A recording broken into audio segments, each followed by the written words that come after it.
Today is Friday, day 175. I decided to do a 20-minute class right out of bed in the morning and then do a 45-minute class later in the afternoon. I think I'm going to start doing that maybe 2 days a week before work. I don't necessarily have time for a 45-minute class, but I can probably make time for a 20-minute class. And I always did like it better when I started the day off working out. I think it's easier for me to be healthier and make healthier choices. It's kind of like you've already have the mindset that I already did this much and I'm already on this track, and you've already put yourself on that right track. Where sometimes if I don't start the day off healthy, I think it's easier for me to make unhealthy choices sometimes. So anyway, I think starting next week, maybe like Tuesdays and Thursdays at least to start it off, just 2 days a week, doing an extra 20-minute class right in the morning before work, and then still doing the same 45-minute classes after work.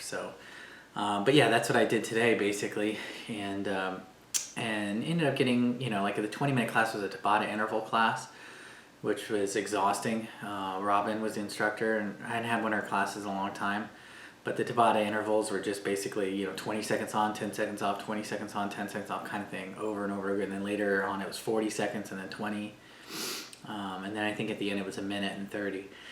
But yeah, extremely exhausting class for just 20 minutes. And then later I did a Stephen Little 45-minute class on demand. And so overall, 2 tough workouts. My legs are just very tired. But I ended up getting about 23 miles bike today. So I think in general, if I want to try to strive for a little bit more mileage every week, this would be a good way to do it, and I think it's going to help me overall. In terms of bod pod, I was going to do a bod pod every quarter. So at the 180 day mark, I was actually hoping to do like 183 or so halfway through the year, schedule a bod pod. Now the company I booked through originally, I bought a 3-pack, so I've already had 2 from them, so I have a third one, and they've taken all my measurements and everything. But I was looking at their schedule. What they do is they move that bod pod from gym to gym, so it might be at a CrossFit, for a week, and then a different CrossFit, and that kind of thing. I was looking at their schedule, and they have only one day available next week on Tuesday, which is like day 179, and it's in Surprise, Arizona, which for me is going to be really obnoxious to like go after work and drive like an hour to get there to do this.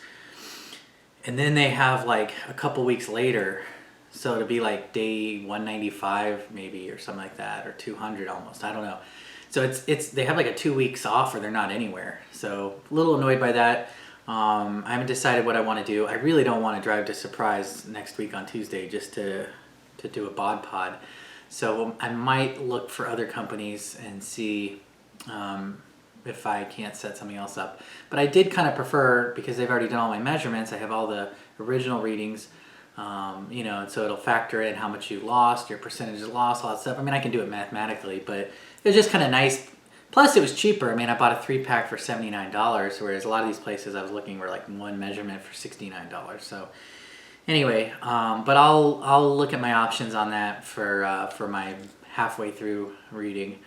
But tomorrow I weigh in, and I'm feeling good, and I'm confident I will lose weight this week. So anyway, I will see you tomorrow.